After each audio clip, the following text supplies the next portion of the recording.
หากเราพูดถึงเรื่องความปลอดภัยของการแข่งรถรู้กันอยู่ครับว่ามันอันตรายมากๆเมื่อเทียบกับกีฬาชนิดอื่นๆบนโลกแต่เชื่อไหมครับว่าความปลอดภัยในปัจจุบันของรถแข่งสูตรหนึ่งนั้นเรียกได้ว่าปลอดภัยมากๆแล้วครับเมื่อเทียบกับสมัยก่อนหากเราย้อนเวลาไปสักประมาณ120กว่าปีเป็นจุดแรกเริ่มของการแข่งรถเมื่อกษัตริย์ของฝรั่งเศสได้จัดทำการแข่งขันและนั่นจุดประกายความเป็นนักซิ่งของผู้คนยุโรปและแน่นอนครับว่ามันทั้งดุเดือดและบ้าคลั่งมากทั้งในเรื่องการแข่งขันและความปลอดภัยเป็นสิ่งที่นักแข่งรู้กันดีอยู่แล้วครับว่ามันมีความเสี่ยงเพราะยุคนั้นยังไม่มีแม้กระทั่งหมวกกันน็อกเวลาเกิดอุบัติเหตุทีหนึ่งก็คือหนักเอาการเลยครับและเมื่อการแข่งขันและอุบัติเหตุมีมากขึ้นเรื่อยๆสิ่งที่ผู้คนไม่คาดฝันก็เกิดขึ้นครับในปี 1955 ในการแข่งขัน 24 Hours of Le Mans มันคือโศกนาฏกรรมที่ทรงอิทธิพลที่สุดต่อการวางกฎระเบียบของความปลอดภัย F1 ในการแข่งขันครั้งนั้นรถ Mercedes-Benz 300 SLR ของ Pierre Levy พุ่งชนท้ายรถคู่แข่งที่ความเร็วสูงรถปะทะกับทางยกระดับและแตกกระจายชิ้นส่วนหนักอย่างเครื่องยนต์และฝากระโปรงพุ่งเข้าใส่ผู้คนด้วยความเร็วสูงราวกับกระสุนปืนซึ่งทำให้มีผู้เสียชีวิตในเหตุการณ์ครั้งนั้นกว่า 84 คนรวมตัวนักแข่งด้วยและบาดเจ็บอีกกว่า 120 คนเหตุการณ์นี้ทำให้หลายประเทศสั่งแบนการแข่งรถทันทีและทีม Mercedes-Benz ถอนตัวจากการแข่งขันมอเตอร์สปอร์ตทุกประเภทไปนานเกือบ 40 ปีก่อนปี 1955 ผู้ชมแทบจะยืนติดกับขอบสนามโดยไม่มีอะไรกั้นเหตุการณ์นี้ทำให้เกิดมาตรฐานใหม่การสร้างแนวกั้นสนามแข่งถูกบังคับให้ต้องมีกำแพงกั้นที่แข็งแรงและมีการยกระดับพื้นที่ผู้ชมให้สูงกว่าระดับถนนเริ่มมีการกำหนดระยะห่างแทร็กกับอัธจันทร์เพื่อให้มีพื้นที่ว่างในกรณีที่รถหลุดโค้งหรือชิ้นส่วนกระเด็นการยกเลิกสนามชั่วคราวที่ไม่ปลอดภัยสนามแข่งหลายแห่งที่ใช้ถนนหลวงที่แคบและไม่มีการป้องกันถูกถอดออกจากปฏิทินการแข่งขันวิศวกรเริ่มตระหนักว่ารถที่เร็วอย่างเดียวแต่คุมไม่ได้คือระเบิดเวลาในยุคนั้นรถแข่ง F1 มักทำจากถังน้ำมันที่ล้อมรอบคนขับและไม่มีโรบาร์หรือ Safety Belt เพราะนักแข่งเชื่อว่าการกระเด็นออกจากรถดีกว่าการถูกล็อกติดอยู่ในรถที่กำลังไฟไหม้ดังนั้นในช่วง10 กว่าปีแรกของ F1 ไม่มีใครใช้เข็มขัดนิรภัยเลยครับแต่เหตุการณ์ของ Jackie Stewart ในปี 1966 ที่สนามสปาฟังคอร์แชมป์ประเทศเบลเยียมได้เป็นจุดเปลี่ยนสำคัญในชีวิตของเขามันคือวันที่เริ่มต้นการปฏิวัติความปลอดภัยของวงการฟอร์มูล่าวันตลอดกาลโดยจุดเปลี่ยนนี้เริ่มต้นจากสภาพอากาศที่ย่ำแย่สภาพอากาศของการแข่งขันเริ่มด้วยสนามที่แห้งแต่เมื่อเข้าสู่โค้ง Master King ซึ่งเป็นโค้งที่เร็วและอันตรายที่สุดฝนกลับตกหนักจนรถ BRM ของ Stewart เกิดการเหินน้ำที่ความเร็วประมาณ 265 กิโลเมตรต่อชั่วโมงรถได้หมุนไปชนกับเสาโทรเลขและพุ่งทะลุเข้าไปในสนามหญ้าของบ้านคน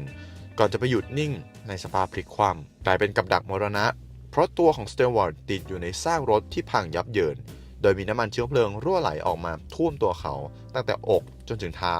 และพวงมาลัยก็กดทับขาของเขาให้ขยับไปไหนไม่ได้เขาติดอยู่ในนั้นนานกว่า 25 นาทีสิ่งที่ทำให้สเตวัร์ตโกรธและสะเทือนใจที่สุดคือความล้มเหลวของระบบกู้ภัยในยุคนั้นเพราะไม่มีเจ้าหน้าที่สนามเข้ามาช่วยเขาเลยแม้แต่คนเดียวเป็นเพื่อนนักแข่งอย่างเกรแฮมฮิลและบ๊อบบอนเดรนต์ที่หยุดรถลงมาช่วยทั้งคู่ต้องไปขอยืมเครื่องมือจากคนแถวนั้นเพื่อมางัดตัวเขาออกจากรถหลังจากออกมาได้เขาถูกนำตัวไปวางไว้ที่หลังรถกระบะและถูกส่งไปยังห้องพยาบาลของสนามที่มีสภาพเหมือนเป็นห้องเก็บของและมีก้นบุหรี่เต็มไปหมด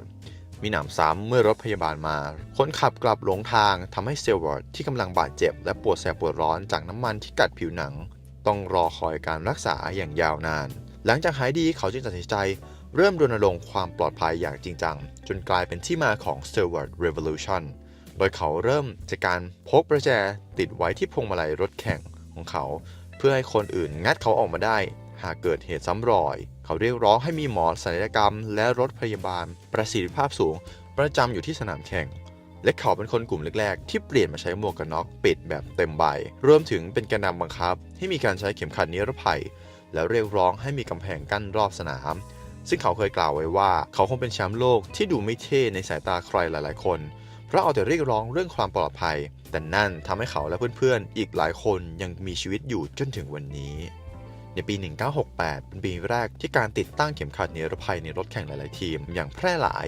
แต่ยังเป็นความสมัครใจของนักแข่งอยู่และได้เริ่มมีการนำโครงเหล็กมาติดตั้งไว้หลังคนขับเพื่อป้องกันศีรษะนักแข่งในกรณีรถพลิกคว่ำหลังจากนั้นมีการพัฒนาหลายอุปกรณ์เซฟตี้ขึ้นมาเช่นชุดแข่งกันไฟมีการนำวัสดุพิเศษมาผลิตเป็นชุดแข่งเพื่อให้นักแข่งมีเวลาหนีออกจากกองไฟได้นานขึ้น และเลิกใช้หมวกหนังและเปลี่ยนมาใช้หมวกที่ทำจากวัสดุคอมโพสิตและไฟเบอร์กลาสแบบแข็งระบบความปลอดภัยของรถ Formula 1 ในยุคนั้นถูกยกระดับขึ้นจนกลายมาเป็นมาตรฐานสูงของวงการมอเตอร์สปอร์ตโดยมีหัวใจคืออุปกรณ์ที่เรียกว่า Halo ซึ่งเป็นโครงสร้างไทเทเนียมเกรด 5 ที่มีรูปทรงคล้ายตัว Y กลับหัวที่ตั้งอยู่เหนือห้องคนขับแม้อุปกรณ์ชิ้นนี้จะเคยถูกวิพากษ์วิจารณ์อย่างหนักในช่วงเปิดตัวปี 2018 เรื่องรูปลักษณ์ที่ไม่สวยงามและบทบังทัศนวิสัยแต่มันก็ได้พิสูจน์ตัวเองซ้ำแล้วซ้ำเล่าว่ามันสามารถช่วยชีวิตนักแข่งจากอุบัติเหตุที่อาจถึงแก่ชีวิตได้จริงโดยโครงสร้างเฮโลนี้มีความแข็งแรงมหาศาลจนสามารถรับน้ำหนักได้ถึง 12 ตันโดยไม่เสียรูปทรงซึ่งน้ำหนักของตัวมันเองนั้นเบาประมาณ 9 กิโลกรัมเท่านั้นวิวัฒนาการด้านความปลอดภัยของ Formula 1 ไม่เพียงแต่ช่วยรักษาชีวิตนักแข่งในสนามเท่านั้นแต่ยังเป็นเสมือนห้องทดลองความเร็วสูงที่ส่งต่อเทคโนโลยีมาสู่รถยนต์ที่คุณขับขี่ในชีวิตประจำวันอย่างต่อเนื่องการเปลี่ยนแปลงสำคัญที่สุดคือการเปลี่ยนแนวคิดจากรถที่แข็งแกร่งทั้งคันมาเป็นการใช้โครงสร้างนิรภัยแบบห้องโดยสารรวมกับพื้นที่ซับแรงกระแทกซึ่งถอดแบบมาจากแนวคิด Survival Cell ของรถ F1 ที่ทำจากคาร์บอนไฟเบอร์หรือวัสดุคอมโพสิตที่มีความแข็งแรงสูงแต่มีน้ำหนักเบาโดยในรถยนต์สมัยใหม่จะมีการออกแบบกรงนิรภัยรอบห้องโดยสารเพื่อป้องกันไม่ให้เกิดการยุบตัวมาทับผู้โดยสารประสานกับการออกแบบ crumple zones หรือพื้นที่ส่วนหน้าและส่วนหลังของรถที่สามารถยุบตัวได้เมื่อเกิดการชนเพื่อทำหน้าที่ดูดซับและสลายพลังงานมหาศาลก่อนถึงตัวคนขับซึ่งเป็นเทคโนโลยีที่ F1 พัฒนามาจากการทดสอบการชน crash test ที่เข้มงวดที่สุดในโลกระบบเบรกและการควบคุมทรงตัวก็เป็นอีกหนึ่งหัวใจสำคัญที่ถูกถ่ายทอดมาจากสนามแข่งโดยเทคโนโลยี ABS และ traction controlที่เราใช้กันอยู่เป็นมาตรฐานในปัจจุบันมีรากฐานมาจากการพัฒนาใน F1 ช่วง 1980 ถึง 1990 เพื่อให้นักแข่งสามารถควบคุมรถได้แม้ในสภาพวิกฤตหรือแม้แต่การออกแบบพวงมาลัยที่มีปุ่มควบคุมฟังก์ชันต่างๆก็มีจุดเริ่มต้นมาจากการจัดการหน้าจอและปุ่มกดที่ซับซ้อนในห้องนักบินของ F1 เพื่อให้คนขับไม่ต้องละสายตาจากถนนไม่ต้องปล่อยมือจากพวงมาลัยซึ่งช่วยลดความเสี่ยงในการเกิดอุบัติเหตุจากการเสียสมาธิได้อย่างมากครับหากชอบคอนเทนต์ดีๆแบบนี้อย่าลืมกดไลค์แชร์และ subscribe เพื่อเป็นกำลังใจให้พวกเราด้วยนะครับผมทามจาก Ideal Group Channel ต้องขอตัวลาไปก่อนไว้พบกันใหม่ในเอพิโซดต่อไปสวัสดีครับ